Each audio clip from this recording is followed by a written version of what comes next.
Good morning family, आप सभी का एक बार फिर से स्वागत है। और आज हम अगले सब्जेक्ट की बात करेंगे जिसमें इतिहास की बात होगी। और इतिहास को 3 भागों में बांट के ही पढ़ा जाता है, आपको भी पता है, जिसमें प्राचीन भारत का इतिहास, मध्यकालीन भारत का इतिहास और आधुनिक इतिहास, तीनों की बात करेंगे। आज का चैप्टर प्राचीन भारत के इतिहास पर ही आधारित है, जैसा कि आपको थंबनेल में भी दिख रहा होगा और स्क्रीन पर भी दिख रहा है। तो चलिए आज की क्लास स्टार्ट करते हैं। और मैं आकाश चौहान आप सभी का पुनः स्वागत करता हूं। जैसा कि आपको पता है, इतिहास क्या है? इतिहास बीते हुए कल का एक अध्ययन है। और उस अध्ययन का कारण क्या है?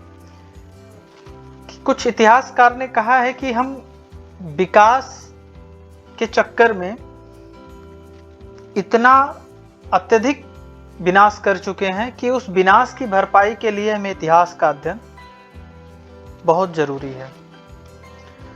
तो इतिहास क्या है? इतिहास का अध्ययन ही इसलिए किया जाता है कि पूर्व काल में जो हमसे गलतियां हुई और उस गलतियों का क्या परिणाम निकल के आया और उन गलतियों को सुधार करने के क्या तरीके हो सकते हैं, उसी सब बातों का अध्ययन क्या कहलाता है? इतिहास कहलाता है।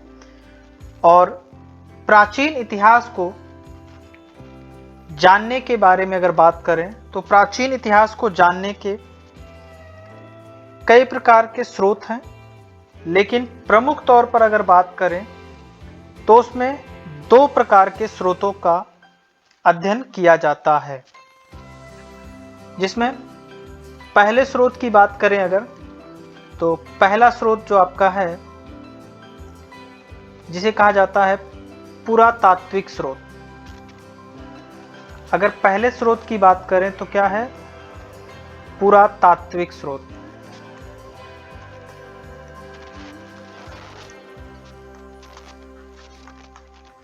पुरातात्विक स्रोत की बात करेंगे।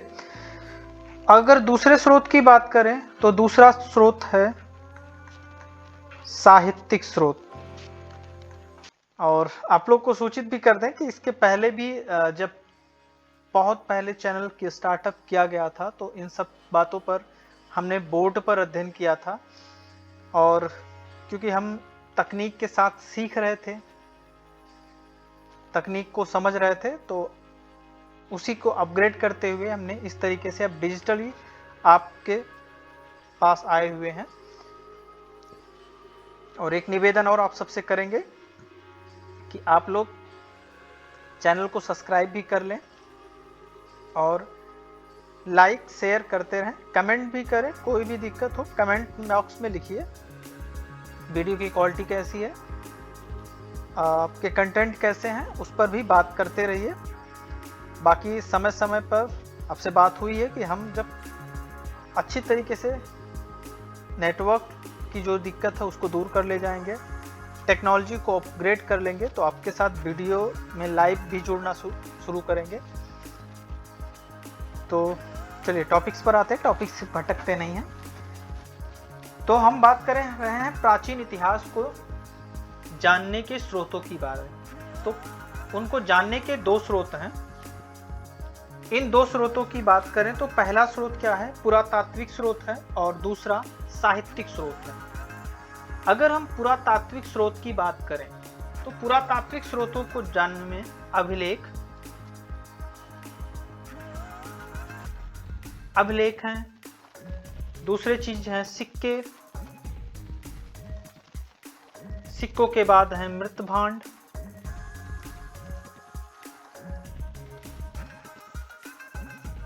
मोहरें, मूर्ति कला या चित्रकला, मूर्ति कला, चित्रकला और स्थापत्य। क्या है? पुरातात्विक स्रोतों की बात करें तो पुरातात्विक स्रोतों में अभिलेख, अगर अभिलेखों की बात करें तो सबसे ज्यादा अभिलेख जो मिले हैं अशोक काल के मिले हैं। सिक्के मृतभांड, मुहरें, मूर्तिकला और स्थापत्य, ये क्या हैं? पुरातात्विक स्रोत हैं जिनके जरिए इतिहास को जाना जाता है। अब बात करें अगर साहित्यिक स्रोत की, तो साहित्यिक स्रोतों की बात करें तो इसमें धार्मिक ग्रंथ क्या आते हैं? धार्मिक ग्रंथ, लौकिक ग्रंथ, धार्मिक ग्रंथ, लौकिक ग्रंथ और विदेशी विवरण। अब विदेशी विवरणों की बात करें तो विदेशी विवरण उन्हीं विवरणों को सम्मिलित किया जाना चाहिए जो क्या है, एक स्वतंत्र तौर पर विदेशी यात्रियों द्वारा लिखे गए हैं। अब कोई स्पॉन्सर्ड करके भारत की यात्रा पर आया हो तो क्या किया जाएगा, उसको उन्हीं स्थलों को दिखाया जाएगा जो अच्छे स्थल होंगे। जैसे इंडिका की बात कर लें, पुस्तक इंडिका के बारे में, उसमें भर भर के भारत के बारे में क्या किया गया है, चर्चा की गई है। भारत की अच्छाइयाँ दिखाई गई, लेकिन बुराइयों को नहीं दिखाया गया। तो अब हम आगे बढ़ते हुए चलते हैं कहां पर, पुरातात्विक स्रोतों के बारे में अध्ययन करने के लिए।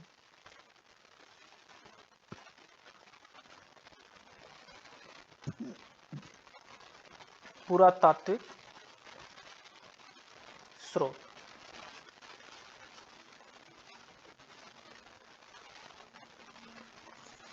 अब पुरातात्विक स्रोत की बात की जाए तो पुरातात्विक स्रोत किसे कहेंगे? पुरातात्विक स्रोत हम कहेंगे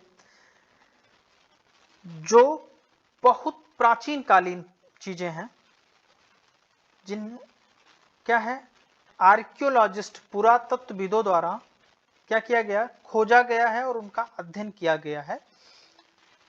इन स्रोतों की बात करें तो इन स्रोतों में पहले स्रोत की हमने बात की थी आपसे, अभिलेख की।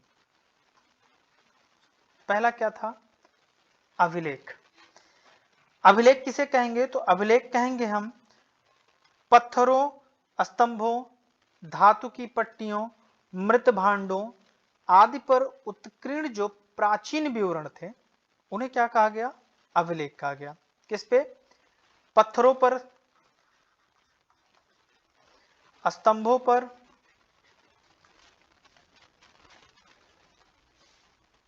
धातुओं की पट्टियों पर, मृदभांडों पर जो भी चीजें लिखी गई या जो भी चित्र उकेरे गए उन सभी को क्या कहा गया? अभिलेख कहा गया। और अभिलेख का जो अध्ययन होता है, अभिलेख का अध्ययन जो होता है, अभिलेख का अध्ययन किया जाता है पुरालेखा शास्त्र में। पुरालेखा शास्त्र, पुरालेखा शास्त्र के अंतर्गत क्या किया जाता है? अभिलेखों का क्या किया जाता है? अध्ययन किया जाता है। और इन अभिलेखों की जो लिपियां होती हैं,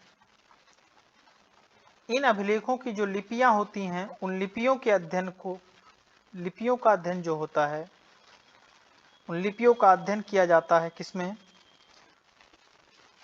पुरालिपि शास्त्र में। पुरालिपि शास्त्र के अंतर्गत क्या किया जाता है? अभिलेखों की जो लिपियां हैं उनका अध्ययन किया जाता है। अब बात करें तो सबसे पुराना अभिलेख कहां से मिला? तो सबसे पुराना अभिलेख जो मिला वो कहां मिला? हड़प्पा से मिला। भारत की हम संबंध में बात कर रहे हैं तो सबसे पुराना अभिलेख अगर मिला तो हड़प्पा की मोहरों,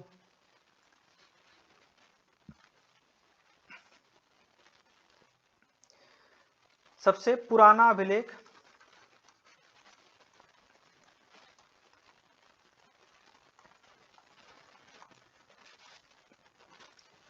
क्या थी? हड़प्पा की मोहरें। और ये मोहरें क्या थी? 2500 ईसा पूर्व, 2500 ईसा पूर्व की हैं, जिनको आज तक पढ़ा नहीं जा सका है। और ये अभिलेख भारत में ही नहीं मिले हैं, भारत के बाहर भी मिले हैं, जिन्हें बोंगज कोई नामक स्थान जो 1400 ईसा पूर्व की बात है वहां से मिले हैं। ईरान से प्राप्त हुए हैं, ईरान से प्राप्त हुए हैं। किससे मिले? ईरान से मिले हुए हैं। अब इन अभिलेखों को जो पढ़ने की बात हुई, इन अभिलेखों की जो लिपि थी, हमने बात की लिपि शास्त्र या पूरा लिपि शास्त्र क्या अंतर्गत पढ़ा जाता है। उन लिपियों को अगर पढ़ने की बात की जाए तो इन लिपियों को 1857 में, लिपियों को 1857 में जेम्स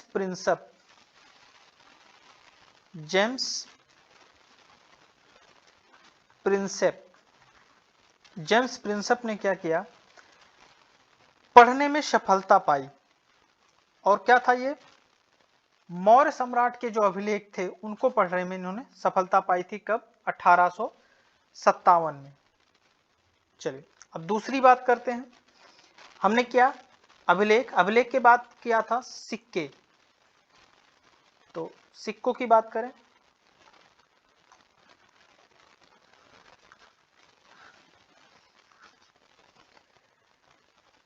सिक्के क्या थे? यहां क्वेश्चन बनता है, इसके अध्ययन को क्या कहते हैं?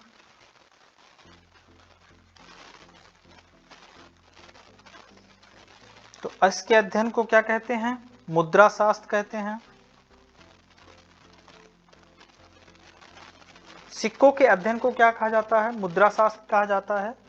और सबसे प्राचीन सिक्के को पोटिन, क्या कहा गया? पोटिन कहा जाता है। इन्हीं को आहत सिक्का भी कहा जाता है।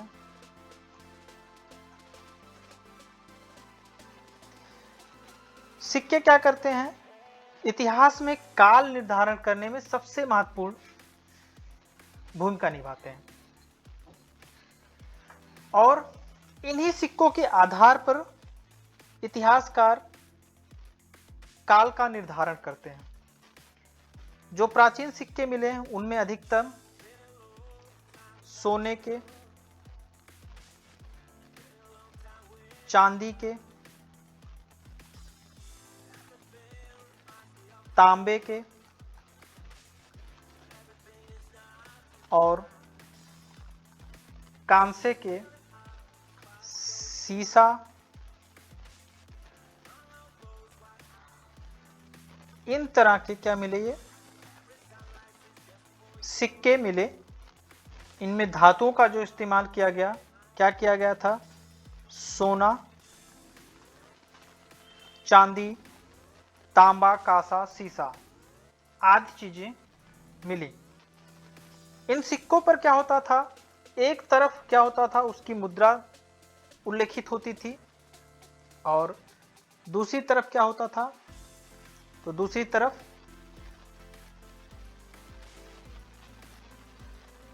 सिक्कों के एक तरफ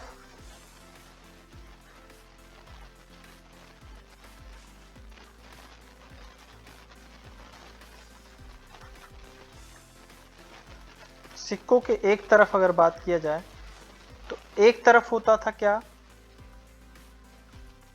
मुद्रा या उसकी वैल्यू, और एक तरफ क्या होता था? चिन्ह बने होते थे। और इन चिन्हों की बात की जाए तो इन चिन्हों में तिथियां अंकित होती थी, राजाओं के चित्र उकेरे होते थे, देवताओं के नाम होते थे। ठीक। आहत सिक्के जो हैं, सबसे पुरानी निधि अगर कहीं से बरामद हुई है तो पूर्वी उत्तर प्रदेश तथा मगध से प्राप्त हुई है। आहत सिक्कों की जो सबसे पुरानी निधि मिली है वो कहाँ मिली है? पूर्वी उत्तर प्रदेश और मगध से प्राप्त हुई है। हिंद यवनों के पास सिक्कों को ढालने की विधि पता थी।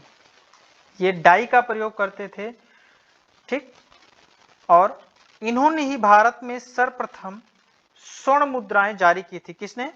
हिंद यवनों ने सर्वप्रथम भारत में स्वर्ण मुद्राएं जारी की थी। अब अगली बात करें तो हमने कहा था मृत भांड। मृदभांड क्या होते हैं? मृदभांड क्या होते हैं? मृदभांडों से किसी काल की क्या होती है? कलात्मक प्रगति की जानकारी हमको मिलती है। और हड़प्पा काल में क्या था? लाल मृदभांड तथा मौर्य युग की पहचान क्या थी?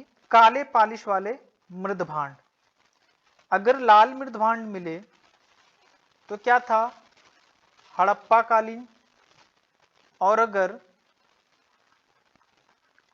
काले पालिश वाले मिले तो उत्तर मौर्य काल की जानकारी मिलती है। इनके बारे में हम आगे भी चर्चा करेंगे जब उनके काल को पढ़ेंगे। चित्रकला की बात करें, चित्रकला क्या है? तात्कालिक लोगों के जीवन में जो विभिन्न घटनाएं घटित होती थी उनका एक चित्रण देते हैं। जैसे उनकी भावुकता क्या थी। अगर बात करें कि भीमबेटका कहां पर है? मध्य प्रदेश में भीमबेटका। अगर भीमबेटका की बात करें तो वहां क्या है? वो गुफा चित्र है जो मुख्य रूप से पुरातात्विक स्रोतों की श्रेणी में आता है। वह अजंता तथा बाघ की उन्नत गुफाएं भी गुप्त काल की उन्नत संस्कृति की जानकारी देती हैं। तो भीमबेटका और क्या है? अजंता तथा बाघ की गुफाएं। तो ये क्या था? एक पुरातात्विक स्रोतों के बारे में हमने बात किया। अब पुरातात्विक स्रोतों के बाद हम बात करें धार्मिक स्रोतों की या साहित्य की बात करेंगे। साहित्यिक स्रोत, साहित्यिक स्रोत में हमने पहले कहा क्या था?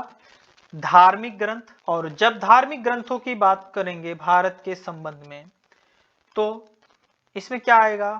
ब्राह्मण साहित्य। क्या आएगा?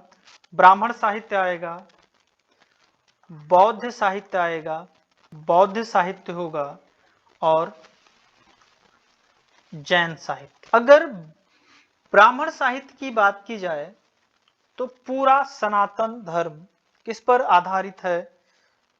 तो वेदों पर आधारित है। और वेद कुल कितने हैं? 4 वेद की बात की गई है। कौन कौन से? ऋग्वेद 4 वेद की बात करता है। कौन? पूरा ब्राह्मण साहित्य। और इनमें जो सबसे प्राचीनतम वेद है ऋग्वेद, इसी ऋग्वेद पर आधारित पूरा का पूरा ब्राह्मण साहित्य है। क्योंकि ऋग्वेद के बाद क्या आया?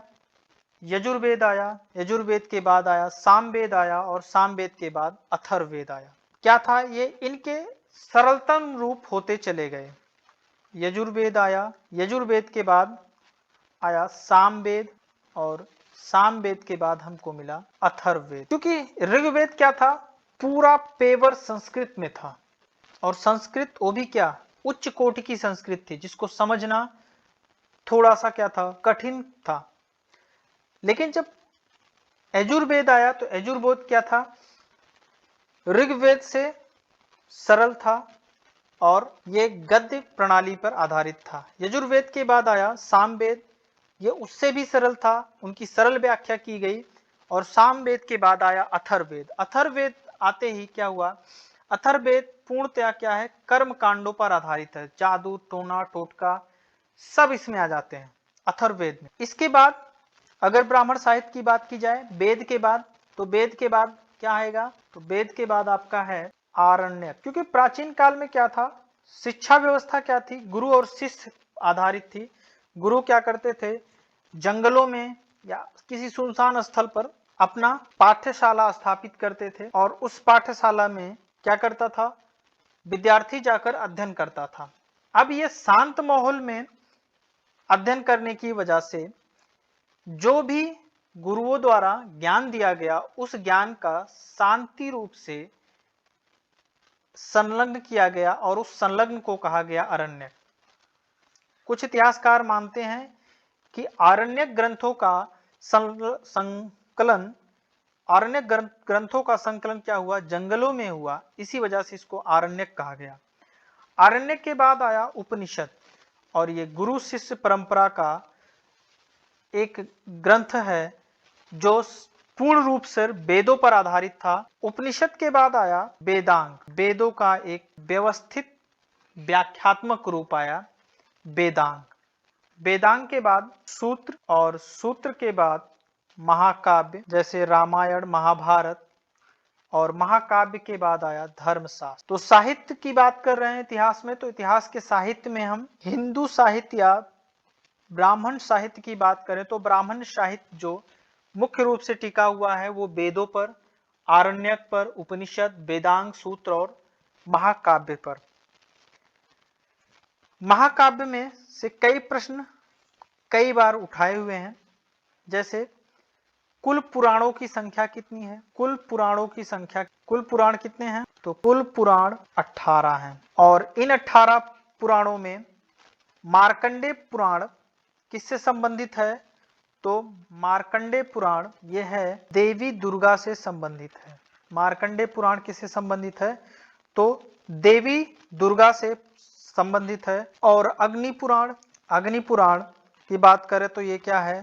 तांत्रिक पद्धति। और इसी में सर्वप्रथम गणेश पूजा की, इसमें गणेश पूजा का प्रथम बार उल्लेख मिला है। किसमें? अग्नि पुराण में। तो ये क्या था? आपका इतिहास का एक छोटा सा ओवरव्यू था, जिसमें हमने इतिहास के अध्ययन करने के जो तरीके हैं उस पर बात किया, और उसमें हमने ब्राह्मण साहित्य तक अपना अध्ययन किया। अब अगला आपका है बौद्ध साहित्य, उसके लिए नेक्स्ट वीडियो में बात करेंगे। और आप सभी से निवेदन है कि वीडियो को शेयर जरूर कर दें, लाइक कर दें, सब्सक्राइब कर दें। और वीडियो के एक सेक्शन में कम्युनिटी सेक्शन है, जिसमें पर डे एक प्रश्न पोस्ट किया जाएगा, और सबसे सटीक उत्तर देने वाले को, या सबसे सटीक उत्तर देने वाले का जो नाम है वो हम नेक्स्ट वीडियो में बताएंगे, और उसके आंसर को स्क्रीनशॉट लेकर वीडियो में दिखाएंगे। तो आप सभी से निवेदन है कि कम्युनिटी सेक्शन विजिट कीजिए, और वहां पर जो प्रश्न शो हो रहा है उसका आंसर कीजिए, और नेक्स्ट वीडियो में आपका नाम लिया जाएगा। तो इसी के साथ आज की क्लास खत्म करते हैं, और नेक्स्ट क्लास में मिलते हैं बौद्ध साहित्य के साथ। धन्यवाद। Thank you.